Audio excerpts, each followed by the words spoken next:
Millions of Filipinos sat in front of television screens. Watch parties filled malls across the country.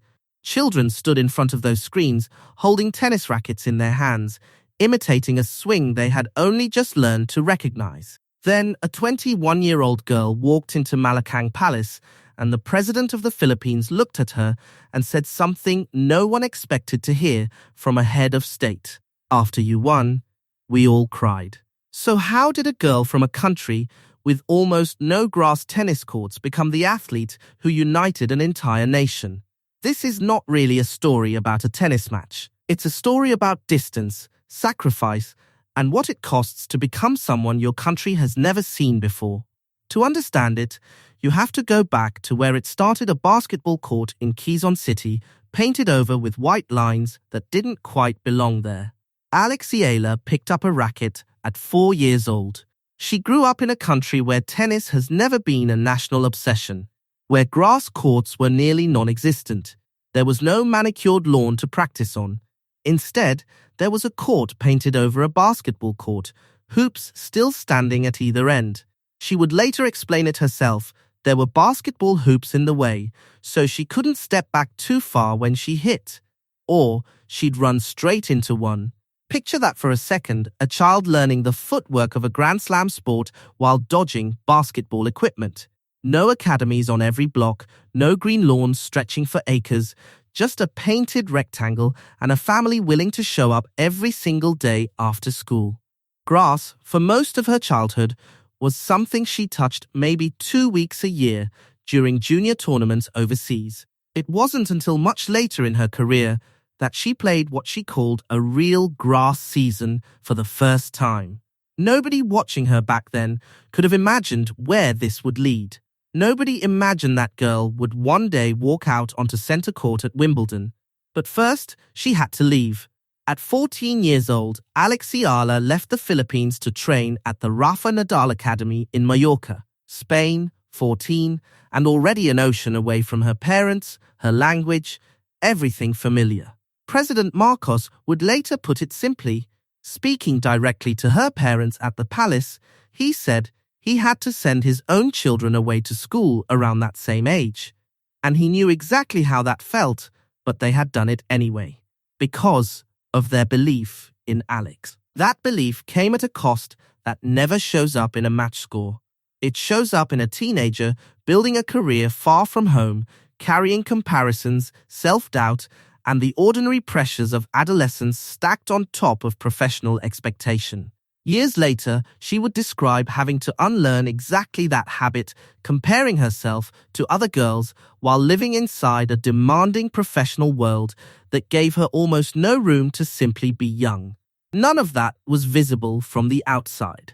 What was visible, eventually, was the tennis. For a long time, nobody considered Eala a grass court player.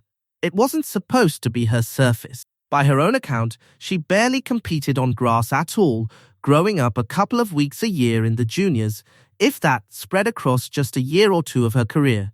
It simply wasn't where her game had been built. And then, heading into the 2026 season, that assumption started to fall apart. She reached the semi-finals in Berlin. She won the title in Birmingham. Her ranking climbed, and suddenly a player nobody associated with grass was building an entire season on it, arriving at the most famous grass court in the world with real form behind her instead of just hope. By the time Wimbledon arrived, she wasn't an afterthought. She entered as the 29th seed, the only player from the Philippines in the main draw. Man or woman, she carried more than a racket onto that court. Etched onto her sun visor was a phrase in Tagalog, "Kapag lumago, hindi na hihinto." Once it grows, it cannot be stopped. Her sponsor Nike had worked with her to place it there. A year earlier, for her Wimbledon debut, they had given her a custom hair tie with a single sampaguita bloom, the national flower of the Philippines. She said carrying pieces of her culture onto the court meant everything to her, that where she came from was a huge part of who she was and who she wanted to become. That phrase on her visor was about to be tested. Her opening match was against Australia's Maya Joint. Eala dropped the first set, 3-6, a slow, uneasy start. Then, something shifted. She settled into the match, began winning rallies she'd been losing minutes earlier, and took the second set 6-2. In the third, she simply overwhelmed her opponent. 6-love. It was more than a comeback. It was history. No player from the Philippines, male or female, had ever reached the third round of a Grand Slam. She just had. Speaking to reporters afterward, she thought back to where she'd started training after school with her brother and her grandfather. Ruffled socks, light-up shoes, chubby cheeks, and how far that little girl had come. But she was careful to add that being emotional didn't mean she was satisfied. Next round. Let's go. What was coming next was Iga Swiatek, the defending Wimbledon champion. A 6-time Grand Slam winner, one of the most dominant players of her generation. On paper, there was no version of this match that favored the underdog from Quezon City. The first set became a war. It stretched to nearly 90 minutes, both players trading blows, neither willing to break first.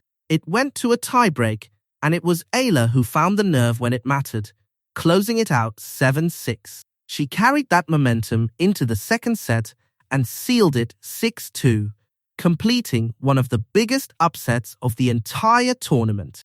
Swiatek didn't dismiss what had happened. She gave her opponent real credit, saying that in the tight moments of the tie-break, she herself had slowed down, while Eala had been brave enough to play faster, and that you need that kind of bravery to win points at Wimbledon. She also reflected on her own form that season, admitting she'd been mish-hitting returns all match and that she was trying to stop obsessing over results and simply trust the process again.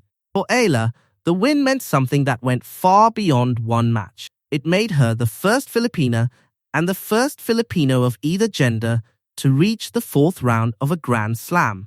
It was her 7th win of a shortened grass court season and her 3rd straight win at Wimbledon that year.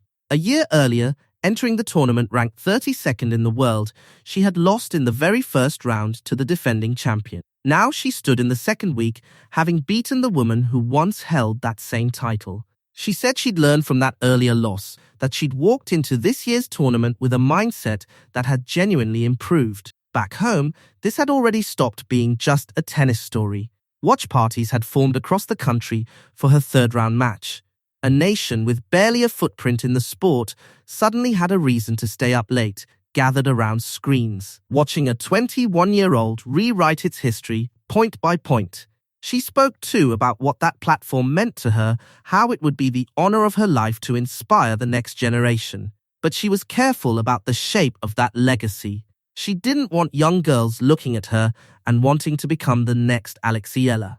She wanted them to look at her and want to become the first version of themselves, to build their own path entirely. She would go on to face Jasmine Paolini in the 4th round, and that was where her run at Wimbledon 2026 ended. But ending there didn't diminish anything she'd already done. She was still the first Filipino singles player of any gender to reach that stage of a major tournament. The record had already been rewritten. And then came the part of the story that had nothing to do with a scoreboard. Eala returned home, and the celebration that followed was not a quiet one. President Ferdinand Marcos Jr. hosted her and her family at Malacanang Palace. He told her directly that when he greets guests at these events, he usually says it's his pleasure to receive them as a matter of politeness, but tonight, he meant it in the most literal sense. He told her she had brought pride to the Philippines and to Filipinos everywhere, not only through her success, but through the grace with which she carried that success. Then, he turned to her parents. He spoke about what it costs to send a 14-year-old daughter overseas alone, chasing a dream with no guarantee of return, and he thanked them for a sacrifice that, until that moment, had mostly gone unspoken in public. On July 13, 2026, he formally conferred a presidential citation on her, recognizing her Wimbledon campaign. He told her that after she won, the whole country had cried, and that there is no higher level in professional tennis than Wimbledon. He noted one detail he found especially significant, that no matter the stage, she never once failed to remind everyone that she was a Filipina. Eala, for her part, admitted she wasn't prepared for how the moment would feel. She said she doesn't usually get nervous speaking in public, but that night was the exception. She said she never, in her wildest dreams, imagined she'd be sitting at Malakang Palace, hearing words that kind directed at her. She spoke about what it meant to have her country witness not just the trophies, but the invisible parts of the journey, the hours of work that never make it onto television. Finally being seen, validated, appreciated, then she switched into Tagalog to make a kind of promise that she carried enormous pride in being Filipino and that she carried the flag with her wherever she went. The ripple effects reached further than one palace reception. The Philippine Sports Commission, which had already run the country's first ever WTA tournament earlier that year, began talking openly about accelerating plans for new competition-grade tennis courts in regions like the Visayas, Mindanao, and Luzon, expanding well beyond Manila's existing facilities. Officials pointed directly to her rise as the reason to move faster new courts planned in Cebu City, a court already under rehabilitation in Baguio, and long-term hopes of eventually hosting bigger UTA tournaments in the country. At an event called Play Mind Games, hosted at a Nike store in Manila, 4 young Filipina players got the chance to sit across from her. A 13-year-old named Maristela Torrecampo, already a national junior gold medalist and one of the top-ranked juniors in Asia at her age, said she could barely process meeting her in person. It felt surreal, being in the same room as someone she'd only ever watched on a screen. Another player, Yana Diaz, ranked second nationally in the 18 and under division, said Eala's perspective on the sport gave her a completely new way of thinking about her own game. A third, Kathleen Bugner, ranked in the national top 4 for her age group and inside the Asian junior rankings, said what stayed with her wasn't a trophy or a ranking at all. It was Eala's personality, her determination, her kindness. And a 14-year-old newcomer to competitive tennis, Scarlett Kramer, said the meeting alone strengthened her resolve to keep chasing the sport. For 4 girls who had grown up hearing that tennis wasn't really a Filipino sport, sitting across from someone who had just beaten a 6-time Grand Slam champion on center court was proof that the ceiling they'd been told about simply wasn't real. But if you ask Eala what she actually wants young girls to take from all of this, it isn't about backhands or rankings at all. She spoke about having to unlearn the habit of tying her self-worth to results, something she called almost natural for an athlete, but also something a little toxic. She spoke about her teenage years, about being a 16-year-old girl who already, like every teenage girl, compared herself to her peers, except she was doing it inside a professional, demanding environment that gave her no room to simply be young. She said that process had a lot to do with self-esteem, with self-confidence, and that she was finally in a place where she could say she loved herself, that she wasn't comparing herself to anyone else anymore, and that she wished that same peace for every little girl and every woman.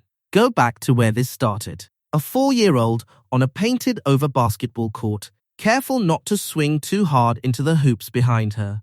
No grass, no academy down the street, just a family who believed and a country that didn't yet know her name. Now picture her seated beside the president of the Philippines, a man admitting he cried watching her win. Picture a sports commission redrawing its plans because of what she did on a lawn in London. Picture a 13-year-old in Manila too overwhelmed to speak just for having stood in the same room as her. She is next expected to compete at the Mubadala DC Open in Washington, carrying her grass court form into the hard courts of North America. But whatever happens there, something has already shifted permanently back home. Champions win matches. This one changed what an entire country believed was possible. Kapag lumago, hindi na hinto. Once it grows, it cannot be stopped.